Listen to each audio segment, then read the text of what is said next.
Hey guys, we are in the LSU Nutrition Center. We are here with the LSU Gymnastics dietitian, Rebecca. I never had this as an athlete and I wish I did because this is incredible. Talk to us about what this place does for athletes in general, but the gymnastics team specifically. For sure. This has been a total game changer. When we were able to open this place, it allows me as a dietitian to get a lot more hands-on contact with our athletes around meals. I can walk them through the line. We talk in my office all the time about what should be on your plate, but here I can actually here's your proteins, here's your vegetables, here's your whole grain carbs. So it's really great because it's a visual education tool for us, as well as serving just really top quality, nutritious food to our athletes. Yeah. When I was an athlete, we would get meals delivered to us, which was great. I mean, we thought that was the best thing ever, but like you said, you know what they're putting in their bodies now, and you kind of can have a better idea, and especially working with athletes and helping them get to their goals and help them be a better performer of whatever their body needs to do, you can help them get there. Talk to us about what that looks like when you meet with an athlete on a daily basis. Well, it depends on their goals for sure, but we always start with the basics. Sure. So, we actually have in here some fun plates that are printed on, Very fill cool. this up with your carbs, fill this up with your proteins, here's where your vegetables go. So they're getting all their food groups. And then from there, it's tailored to whatever their specific needs are. So even on a single team like gymnastics, not everyone has the same needs. People are working towards different goals. Sometimes you need to be building muscle. So my recommendations change a little bit, but it starts with those really basic essentials that need to be going into their meals just to fuel their performance, their immune system, their overall health. But it's really fun here because it also gives them so many options. Like you said, when we delivered to you guys, it was great, but it took the choice out of it. So here, for better or for worse, they're deciding what goes on their plate and in their meals, which in the long term is really helpful because it gives them that autonomy and it lets them learn how to make those good choices instead of just me doing it for them all the time. Absolutely. Which is really, I think, beneficial for their long-term performance and health. Yeah. What would you tell a recruit coming in or an athlete coming in, a freshman, who doesn't really know how to fuel themselves? I know you think you know, and then you get to college and your body changes and your hours change and you're trying to adjust to so many different things. What would you tell someone who's maybe nervous because they don't know how to fuel themselves properly? Yes, for sure. We have so many resources here. I meet with the girls all the time. I'm here at meals if they need that resource. So, really as much help as they want, we can give them here at LSU, which is fantastic. And we have the facilities to do that.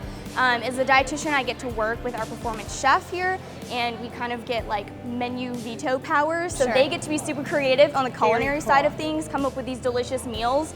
And then the dietitians get to go through and make little tweaks here and there just to make things a little bit more geared towards, a high performance athlete, which is our population that we're working with here. This is incredible. You have quite a palace here to work with. Thank you. How do you work with the nutritionist to come up with a menu?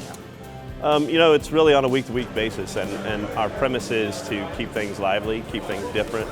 We keep respect to the different types of bodies that there are, from the football players to the gymnasts and anything in between. Yeah. It's about variety, it's about quality.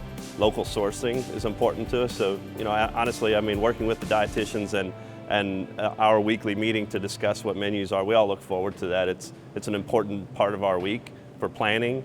And then we start our sourcing and prepping and everything else, and it's an integral piece of the process. We put a lot of heart and soul into the food, and to see that come out in the gymnasts and how they perform and everything else, and there's lots of feedback from them as well, either through text message or through face-to-face or through the dietitians. We want to give everybody the opportunity to have a meal that they want to see. We serve lots of salmon, and the gymnasts really key in on that. Lots of skinless chicken breasts, and we have a creative menu also. Like tomorrow we're doing a bento box that's geared really towards the gymnasts and their requests with salmon and chicken. And when they speak up, we listen, and we want to give them that voice. And it's not just what we're trying to do here is balance something that's comfortable from home, from kids that are just leaving home, to also pushing the envelope to a moment that maybe it's something they haven't seen before, or something that they've seen down the road at a restaurant that they really like, and trying to blend that into what we do here at the Nutrition Center. So, that's the challenge of being the chef here is we want to make a different meal every day, every meal, and make sure that the athletes have it available to them, and you know, are happy when they get it. I loved you were so on top of the science behind food. You wanted us to understand why we're eating certain things, why we're not eating certain things. Talk to us about how you educate the gymnasts. Yeah, for sure. Well, I'm a total chemistry nerd, so I actually really enjoy that part, and then making it more simple for you know, whatever population I'm talking to. So I get to do those weekly team talks with you guys, which are super fun. I always get the first 15 minutes of your team meetings on Mondays. So I feel like by the time you guys graduated, you had basically taken an entire nutrition course. Yes. I know, so many handouts. I'm all about the visual aids. Love it. But you know, we always started with the basics of your carbs, your fats, your proteins, your hydration, but we even got into like sleep, we got into positive body image, all those kind of bigger picture things that related to nutrition, because you know, I got to talk to you every week for the whole year. So that was, I think, really good, and just helping the team be on the same page too, because it's easier to make those good, you know, habits form when the whole team is doing it, and you're not like off on an island by yourself just trying to do a good job. When the whole team is like kind of keeping each other accountable and working on making those changes together, then I think that's a much better situation. I think that happy people make happy food. Absolutely. And happy food feeds happy athletes, you know, and I think that that's just kind of a general philosophy for us. It's really about the culture of the building.